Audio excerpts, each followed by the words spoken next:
14절 시작. 하물며 영원하신 성령을 통해 자신을 점없이 하나님께 드린 그리스도의 피는 죽은 행위로부터 너희 양심을 얼마나 더 많이 깨끗하게 하여 살아계신 하나님을 섬기게 하겠느냐. 10장 19절입니다. 10장 19절과 22절 시작. 그러므로 형제들아, 우리가 예수님의 피를 힘입어 새롭고 살아있는 길로 지성소에 들어갈 담대함을 얻었는데, 우리 마음이 뿌림을 받아 악한 양심으로부터 벗어났고 우리 몸은 순수한 물로 씻겼으니 우리가 믿음의 충만한 확신 속에서 진실한 마음으로 가까이 다가가자. 아멘. 기도하시겠습니다.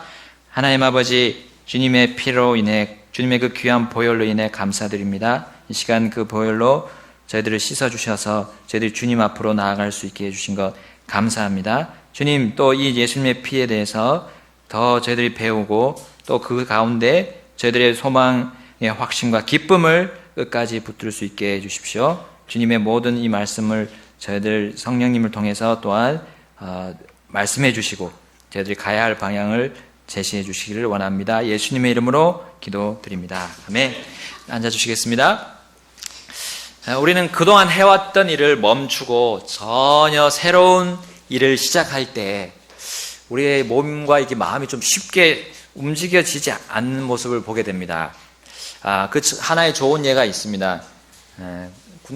제대로 된 군대를 다녀오지 않은 사람들이 꼭 군대 얘기를 한다는데, 속설이겠죠. 제가 그렇습니다. 군대가 사실 전혀 새로운 일을 시작해야 될 아주 정말 어떻게 표현해야 될까요? 표현조차도 하기 어려운 곳입니다.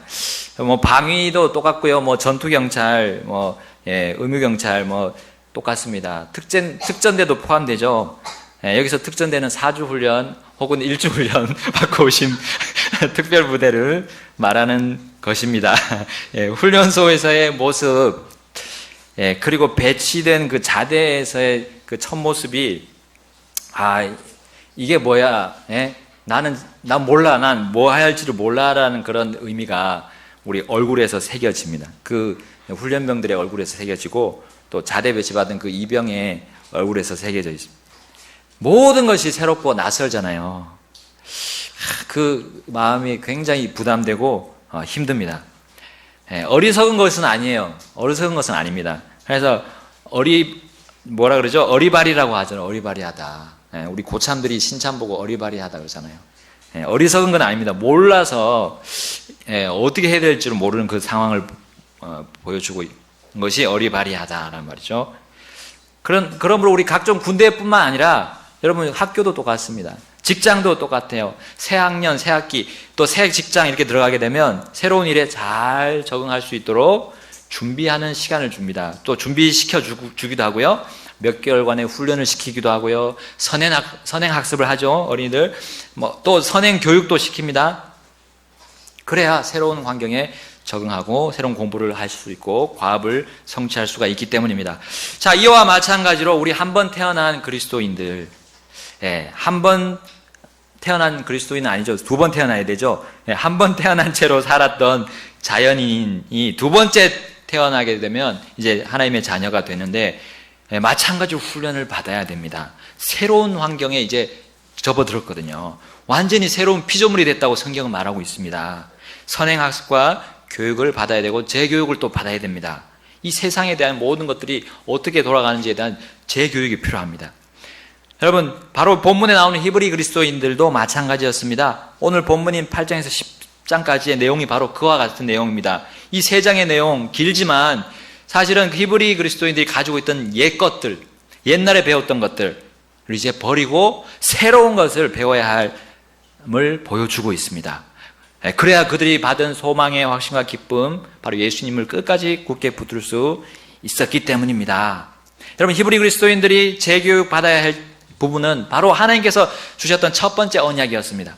바로 율법이죠. 율법, 바로 제사장 체계, 그리고 성막입니다. 이 땅에 있는 성막, 모세를 통해서 만들어라고 했던 그 성막, 그것으로부터 이제 탈피해야 되어 했습니다.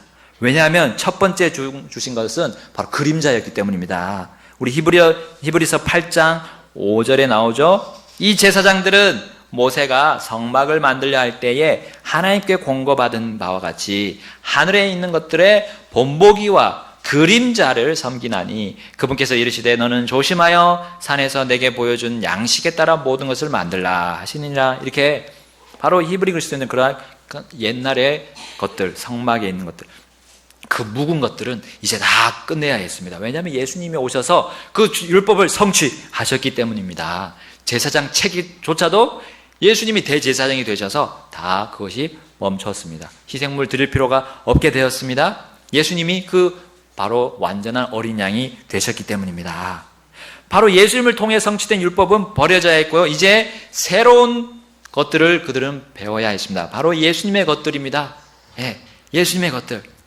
이 땅의 것들이 아니라 이제 하늘의 것들을 배워야 했고요. 낡아서 사라져야 될 것이 아니라 새롭고 영원히 남는 것을 배워야 했던 겁니다. 그림자가 아니라 실체를 배워야 했던 거죠. 재교육을 받고 그 교육대로 가야 할 방향을 알아야지만이 그리스도인들이 그들이 받은 소망과 확신과 기쁨을 끝까지 굳게 붙들 수 있었기 때문입니다. 여러분, 그들을 비롯하여 우리 또한 재교육을 받고 훈련을 받아야 할 새로운 일은 이 겉의 것이 아닙니다. 속의 겁니다. 우리 히브리서 8장 10절에 이렇게 말씀하시죠. 우리 다 같이 보겠습니다. 히브리서 8장 10절. 네, 시작. 그날들 이후에 내가 이스라엘의 집과 맺을 언약은 이것이니 곧 내가 내 법들을 그들의 생각 속에 두고 그들의 마음 속에 그것들을 기록하여 나는 그들에게 하나님이 되고 그들은 내게 한 백성이 되리라 주가 말하노라. 이게 언약, 바로 새 언약입니다. 이것은 새 언약. 예, 바로 그것이 겉에 주어지는 것이 아니라 마음입니다. 마음이에요. 마음에 바로 하나님께서는 그 자녀들의 마음 속에 그 새 언약을 기록하셨고 그 새 언약, 새 말씀이 바로 예수님이라는 사실입니다. 그 예수님을 겉이 아니라 이제 마음으로부터 알아가야 되는 거예요. 그래야 하나님 백성답게 살아갈 수 있습니다. 그들과 우리가 믿고 따르겠다라고 결심한 여러분, 바로 예수님을 마음속으로부터 알고 또 더 알고 더 알아가서 따라가기를 하나님은 기뻐하십니다. 다름 아닌 그 마음속에 예수님이 성령님을 통해서 함께 그 믿는 자 마음속에 계속 살아계십니다.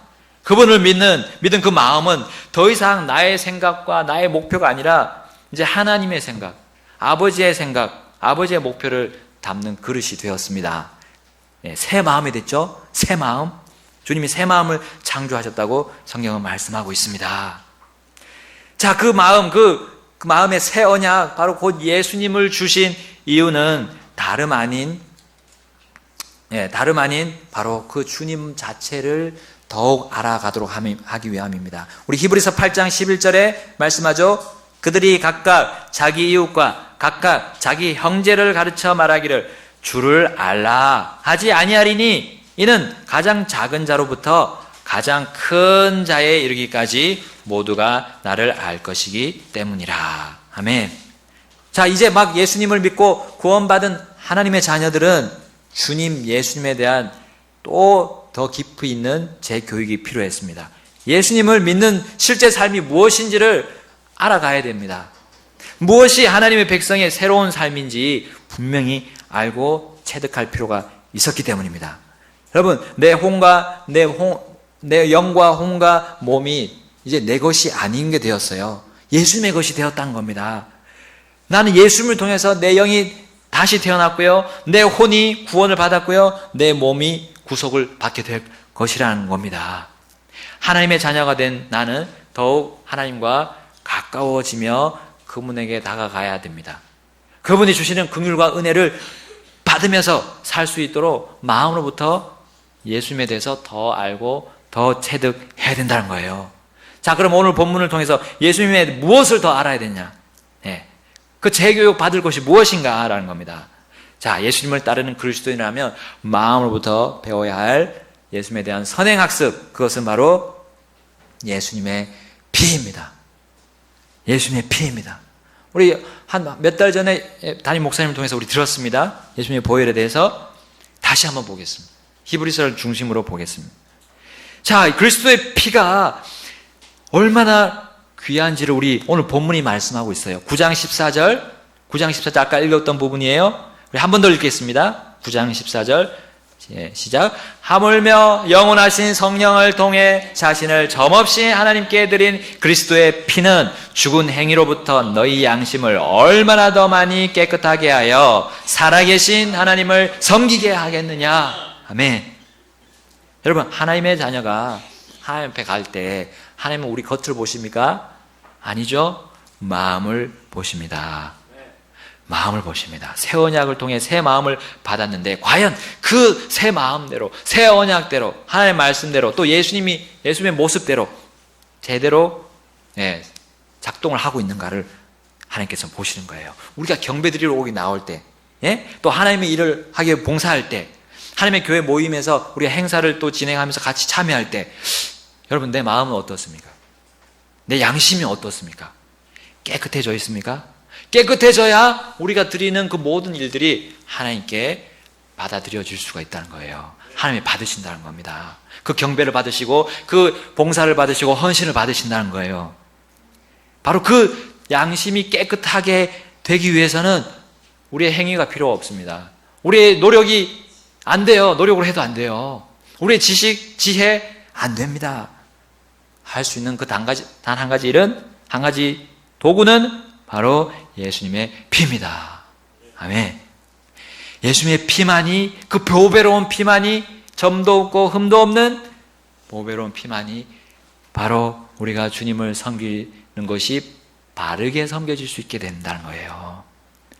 섬김과 경배가 하나님께서 그 섬김과 경배를 받게 되시면 우리의 소망과 확신과 기쁨은 결코 잃지 않게 될 겁니다. 반면에 내가 그리스도의 피로 마음, 양심이 씻기지 않아서 더럽게 되면 어떻게 됩니까? 내가 거짓 경배를 드리게 됩니다. 가증한 경배를 드리게 돼요. 그게 바로 종교잖아요. 자, 이것은 하나님 외에 다른 신을 섬기는 것과 같습니다. 내 양심이 깨끗하지 않게 된 상태에서 섬기게 되면 하나님의 이름을 헛되이 취하게 되는 겁니다. 또 하나님의 형상을 다른 새긴 형상으로 바꾸어서 경배 드리는 것다는 것이죠. 경건의 모양은 있는 것 같지만 능력은 없는 그런 죄악을 낳게 됩니다. 여러분, 우리는 하나님을 섬기기 전에 찬양을 드리고 기도 드리고 11조와 헌금을 드리고 말씀을 듣기 전에, 전도하기 전에, 봉사하기 전에 나의 양심을 깨끗하게 만들어야 합니다. 아멘. 예수님의 피로 할 수 있습니다. 히브리서 9장 26절 하반절에 보게 되면 이렇게 말하죠. 그러나 이제 세상 끝에 그분께서 단 한 번 나타나사 자신을 희생물로 드려 죄를 제거하셨느니라. 아멘. 우리의 양심에 자꾸 죄가 끼는 거예요. 죄 때문에 더러워지는 겁니다. 그것을 씻을 수 있는 것은 예수님이 희생물로 드린, 그리고 예수님이 흘리신 피밖에 없습니다.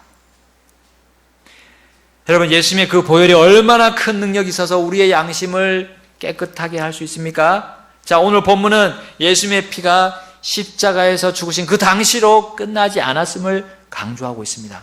예수님의 피가 그 당시로 끝났다면 그 당시의 사람들만 적용되는 예수님의 피입니다. 그 당시의 사람들만이 양심을 깨끗하게 할 수 있습니다. 그 당시의 사람들만이 하나님께 올바른 경배를 드릴 수 있고 섬김을 드릴 수가 있습니다.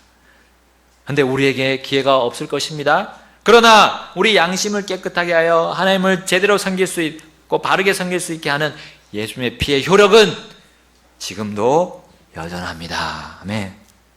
히브리서 9장 11절을 보겠습니다. 히브리서 9장 11절, 12절 다 같이 읽겠습니다. 그러나 그리스도께서는 다가올 좋은 일들의 대제사장으로 오시되 손으로 만들지 아니한 성막 곧 이 건물에 속하지 아니한 더 크고 더 완전한 성막을 통해 오셔서 염소와 송아지의 피가 아니라 자기 피를 힘입어 단 한 번 거룩한 곳에 들어가사 우리를 위하여 영원한 구속을 얻으셨느니라. 아멘. 25절, 26절도 보겠습니다. 시작. 또 그분께서는 대제사장이 해마다 다른 것들의 피를 가지고 거룩한 곳에 들어가는 것 같이 자주 자신을 드려야 할 필요가 없으시니, 그랬더라면 그분께서 반드시 세상의 장건 이래로 자주 고난을 당하셨어야 할 것이라. 그러나 이제 세상 끝에 그분께서 단 한 번 나타나사 자신을 희생물로 드려 죄를 제거하셨느니라. 아멘.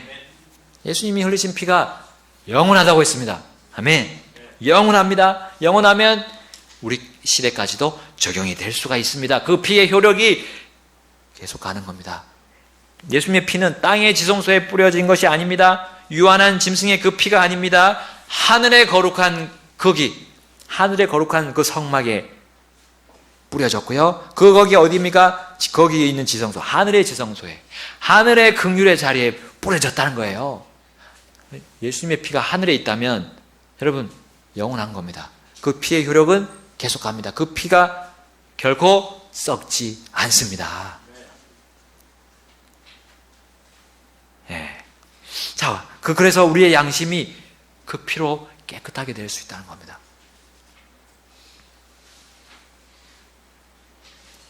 여러분, 피는 생명이라고 했습니다. 예, 피는 생명입니다. 생명을 유지하는 것이 피입니다. 피의 역할이고 피의 효력입니다. 피의 효력은 생명을 유지하는 일이고요. 하물며 그렇다면 그리스도의 피는 얼마나 더 크고 더 낫고 더 강력한 생명력을 가지고 있겠습니까? 우리의 피는 썩잖아요. 바로 흘리는 순간 썩어버리고 부패되고 없어져 버려요. 그 피의 효력이 없어져 버립니다. 그러나 예수님의 피는 계속 살아있습니다. 계속 살아있어요. 우리는 그 피에 힘입어서 내 더러운 양심을 씻으면 되는 겁니다. 피의 힘을, 그 피를 예수님의 피만 힘입으면 된다는 거예요. 자, 여러분, 살아있네, 뭐 그런 유행어가 있잖아요.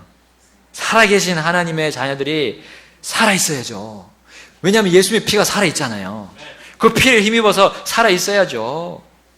우리 하나님께서, 살아계신 하나님께서 계속해서 활동하고 계시고, 또 예수님이 살아계신 그 대제사장이, 영원한 대제사장이 그 예수님의 자신의 피를 가지고 갔는데 살아있어야죠. 우리도.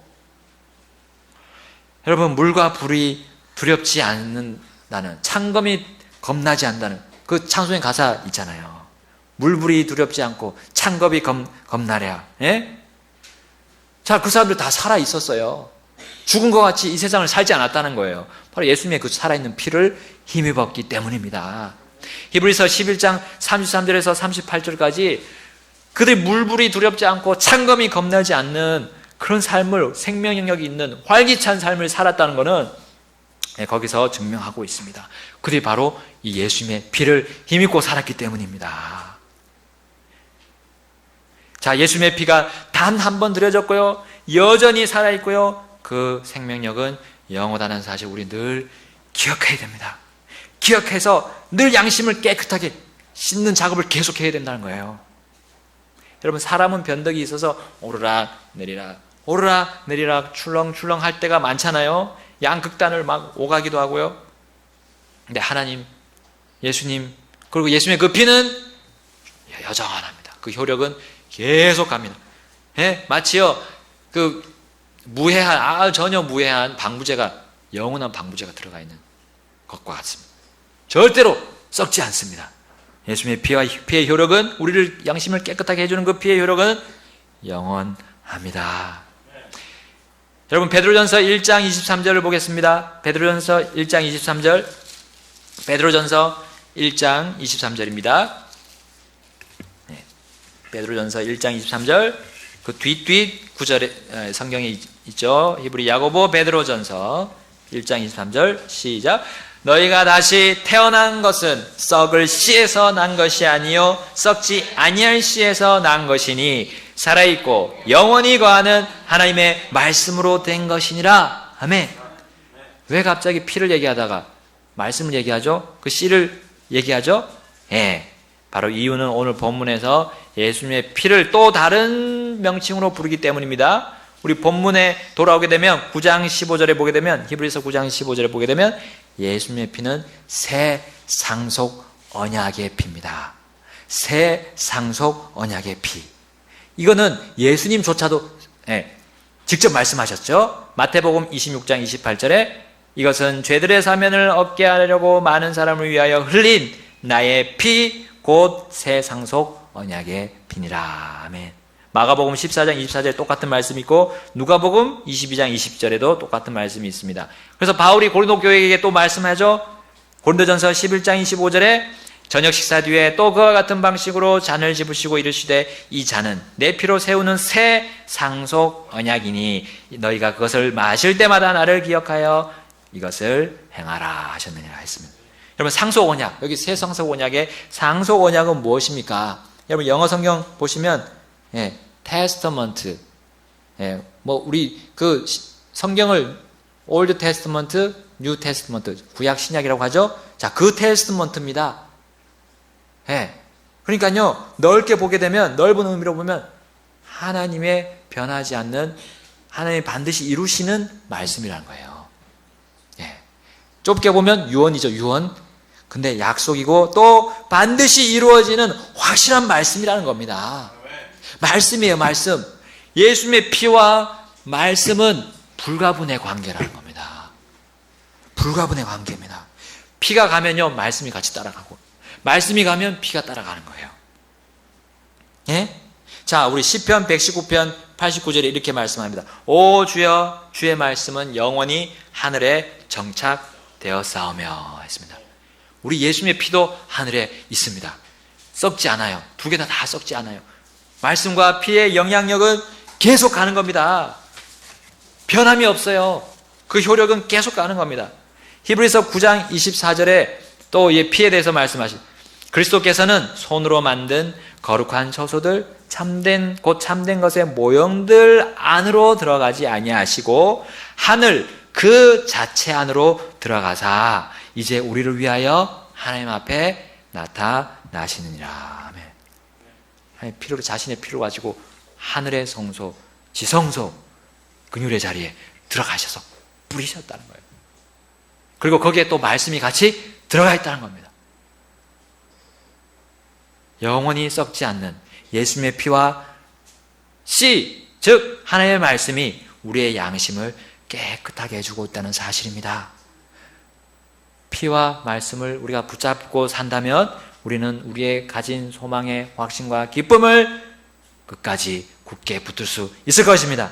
베드로전서 1장 23절에 아까 읽었고요. 에베소서 5장 26절 이것은 그분께서 말씀을 통해 물로 씻음으로 교회를 거룩히 구별하고 정결하게 하려 하시며 아멘. 요한복음 3장 5절에 말씀합니다. 예수님께서 대답하시되 진실로 진실로 내가 내게 이르노니 사람이 물에서 나고 성령에게서 나지 아니하면 하나님의 왕국에 들어갈 수 없느니라. 아멘. 자, 이 물 바로 말씀을 얘기하는 거죠. 여러분 하나님의 자녀들이 마음이 깨끗한 채로 아버지께 나아가기 위해서 확실히 그리고 영원히 씻어주는 물과 피가 필요합니다. 여러분 곧 우리 어린이들이 배우게 될 찬송 가사에 이런 찬송 가사가 있어요. 지우개로 지워볼래요 더러운 나의 죄. 지우개로 지워볼래요 더러운 나의 죄. 지우개로는 안 돼요. 지우개로는 안 돼요. 비누로 씻어볼래요 더러운 나의 죄. 비누로 씻어볼래요 더러운 나의 죄. 비누로도 안 돼요. 예수님께 맡겨볼래요 더러운 나의 죄. 예수님께 맡겨볼래요 더러운 나의 죄. 예수님 피로 돼요. 아멘. 예수님 피로 돼요. 나 이제 깨끗해졌어요. 예수님 피로써. 나 이제 깨끗해졌어요. 예수님 피로써. 예수님 피로 돼요. 예수님 피로 돼요. 아멘. 간단하지만 확실한 진리가 여기 어린이 찬송에 들어있습니다. 내 양심을 깨끗하게 할 수 있는 것은 바로 예수님의 피고 또 하나님의 말씀 그 물이에요. 그 물.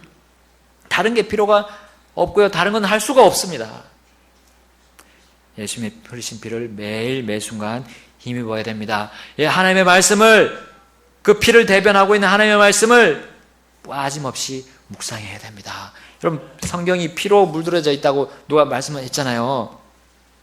그만큼 예수님의 피가 강조되어 있고, 우리의 찬송가들도 예수님의 피에 대한 찬송이 얼마나 많이 나오는지 여러분 찾아보십시오. 얼마나 많이 나오는지 우리가 너무 잊고 살고 있습니다. 예수님의 피에 대해서. 피를 힘입어서 기도하는 내용이 우리의 우리의 기도 내용에도 많이 빠져 있습니다. 예, 그건 문제입니다. 왜냐하면 마귀 사탄이요, 우리 육신이요, 이 세상이 예수님의 피를 다 희석시키고 있습니다. 예? 그 효력을 없는 것처럼 다 만들고 있습니다. 거짓말을 하고 있습니다. 예? 자, 여러분, 보혈과 말씀은 불가분의 관계라는 사실입니다. 자, 이 예수님의 피는 또한 험피가 아닙니다. 새로운 피입니다. 새로운 피. 히브리서 10장 19절 말씀 보겠습니다. 히브리서 10장 19절. 다시 본문으로 돌아가세요. 히브리서 10장 19절 시작. 그러므로 형제들아, 우리가 예수님의 피를 힘입어 새롭고 살아있는 길로 지성소에 들어갈 담대함을 얻었는데. 아멘. 이 세상 사람 매일매일 새 것 찾으나, 예, 그 찬송이 있죠. 이 세상 새로운 걸 막 찾고 있습니다. 근데 예, 아쉽게도 전도서에는 이 땅의 해 아래 새 것이 없다라고 말씀하고 있습니다. 지금 있는 게 옛날에 다 있었던 거라고 말씀하고 있어요. 예, 지금 있는 지식들, 과학, 첨단 과학들 다 옛날에 있었던 것들입니다. 여러분, 그러나 시간에 관계없이, 공간에 관계없이 새로운 것이 단 하나 있는데, 그것은 바로 예수님의 피라는 사실입니다. 살아있다는 건요, 네, 새롭다는 거는요, 신선하다는 겁니다. 늘 신선함을 유지하고 있는 거예요. 살아있다는 거죠. 예. 거기에 우리의 양심을 담궈서 깨끗하게 씻읍시다. 다섯 번째는 바로 예수님의 피는 거룩히 구분하는 피입니다. 거룩히 구분하는 피. 우리 본문 10장 20절 보겠습니다. 히브리서 10장 20절과 21절 다 같이 읽겠습니다. 22절까지 읽겠어요. 시작. 이 길은 그리스도 그분께서 우리를 위하여 휘장 곧 자기의 육체를 통해 거룩히 구분하신 것이니라. 또 하나님의 집을 다스리는 대제사장께서 우리에게 계심으로 우리 마음이 뿌림을 받아 악한 양심으로부터 벗어났고 우리 몸은 순수한 물로 씻겼으니 우리가 믿음의 충만한 확신 속에서 진실한 마음으로 가까이 다가가자. 아멘. 예수님의 피는 죄로부터 분리하는 힘과 세상으로부터 분리해주는 힘을 가진 기적의 피입니다. 여러분, 죄와 세상으로부터 분리되지 못할 때 우리 양심은, 우리 마음은 더러워지기 마련입니다. 세상과 친구가 되면 주님을 제대로 섬기지 못하게 되는 것이 당연합니다. 담대하지 못하게 되고요. 그리고 은혜의 왕자로 가서 기도드리지도 못하게 되고 하나님과 교제가 단절되게 됩니다. 끊어집니다. 하나님께로부터 영적인 힘과 권능을 공급받지 못하게 됩니다. 하나님의 자녀로서 자랄 수가 없게 되고요. 하나님의 백성이 세상의 백성들보다 못하게 된다는 겁니다. 하나님께 모욕을 주고요. 신성 모독을 주는 겁니다. 하나님은 그런 자녀를 만났을 때 천사들 앞에서 어떻게요? 어떤 모습으로 우리를 보실까요? 부끄러워하실 겁니다. 여러분, 예수님의 영원한 피, 흠없고 점없고 죄 없는 피, 새 상소 언약의 피, 살아있는 피, 거룩히 구분하는 피를 힘입어서 양심을 깨끗하게 합시다. 그렇게 양심을 깨끗하게 하는 사람은 어떻게 하는지 그 다음 구절이 말씀해 주고 있어요. 10장 23절부터 25절 말씀, 우리 많이 봤던 말씀들입니다. 10장 23절부터 25절 읽겠습니다. 시작. 약속하신 분께서 신실하시니 우리의 믿음의 고백을 흔들림 없이 굳게 잡고 서로를 살펴보아 사랑과 선한 행위에 이르도록 격려하며 어떤 사람의 습관과 같이 우리 함께 모인 일을 패하지 말고 서로 권면하되 그날이 다가옴을 너희가 볼수록 더욱 그리하자. 아멘. 믿음 아니면 불신, 평안 아니면 불안, 큰 풍파에도 흔들림 없음 아니면 작은 풍파에도 흔들림입니다. 자신을 씻음 아니면 자신을 씻지 않음, 믿음이 충만함 아니면 진실하지 못함, 확신이 있음 확신이 없음, 진실함 아니면 진실하지 않음, 서로를 살펴봄 아니면 서로를 살펴보지 않음, 사랑과 선한 행위에 이르도록 격려하는 것 아니면 사랑과 선한 행위에 이르도록 격려하지 않은 것, 바로 거룩히 구분하는 새 언약, 새 상속 언약의 피, 예수님의 피를 힘입으면 전자고요. 힘입지 않으면 후자가 되는 겁니다.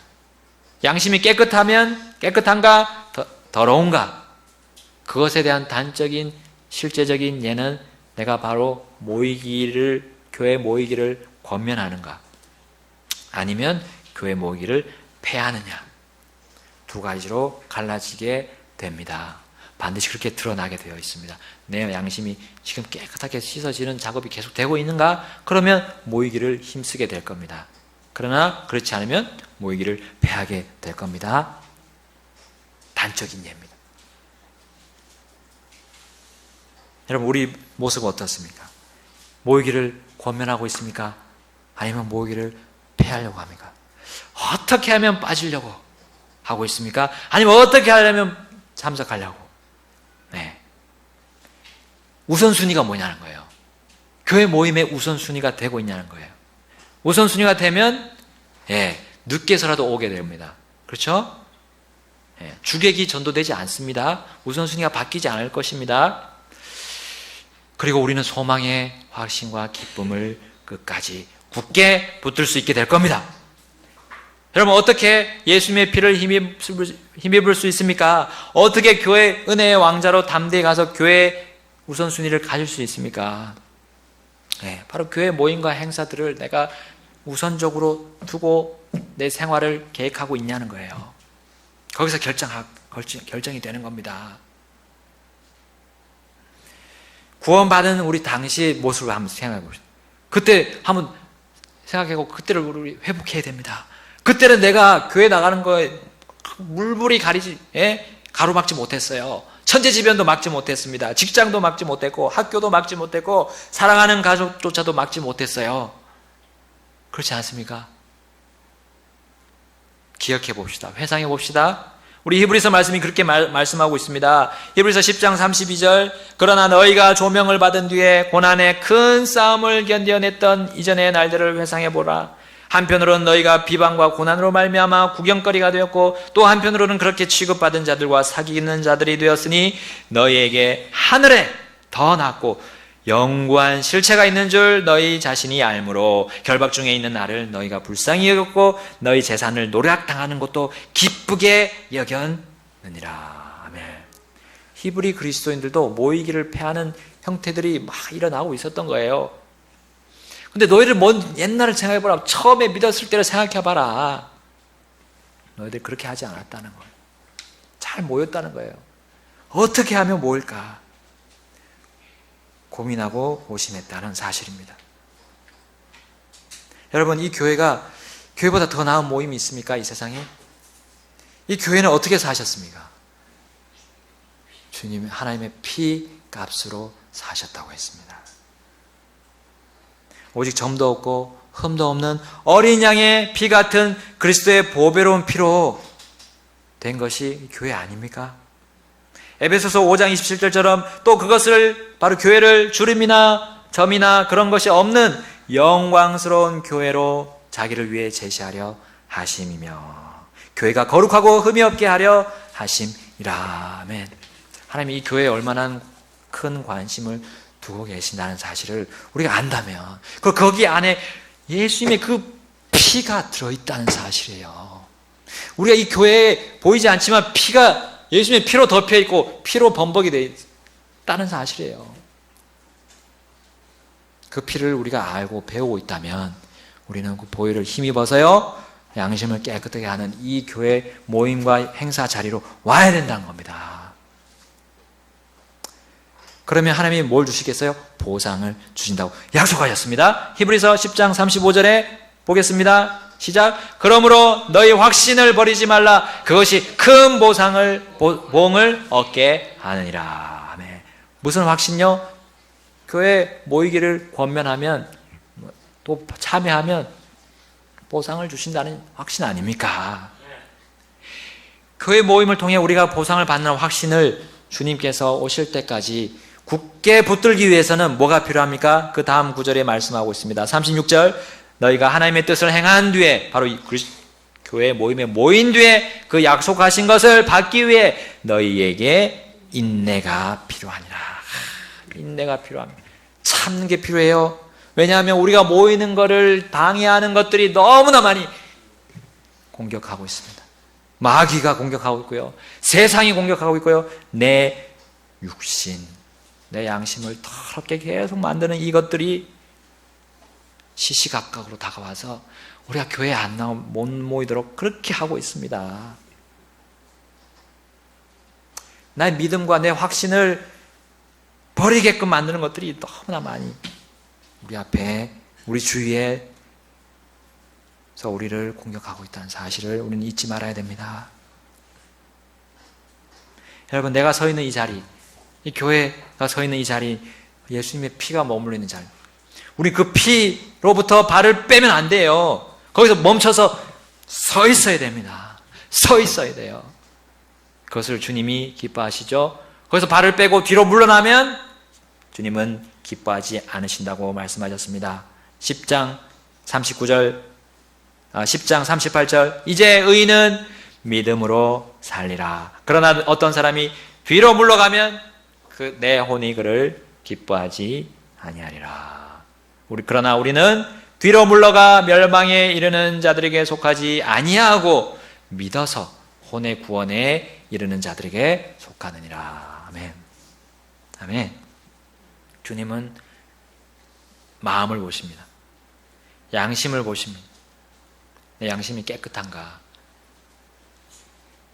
그것은 피를 의지하는 건데요. 피를 힘입을 때, 힘입는 삶을 살 때 양심이 깨끗해지는데 그것은 바로 교회와 연결이 됩니다. 왜냐하면 교회는 주님의 피값으로 사셨기 때문입니다. 자, 교회에서 옮겨 다니는 일이 많아지고 있습니다. 어떤 사람들은 교회를 계속 옮깁니다. 여러 가지 변명을 하면서 내가 믿는 교리는 이 교회의 교리와 맞지 않아. 난 누구에게 상처받아서 도저히 여기 교회에 나올 수 없어. 교회가 해야 할 일을 하지 않아서 난 여기서 같이 할 수 없어. 우리 집에서 멀어서 같이 할 수 없어. 이상한 곳에서 너무 멀어서 같이 할 수 없어. 변명들을, 그럴듯한 변명들입니다. 근데요, 그런 사람들이 꼭 이제 그 다른 교회에 또 가면 또 같은 문제로 또 그 교회로 나옵니다.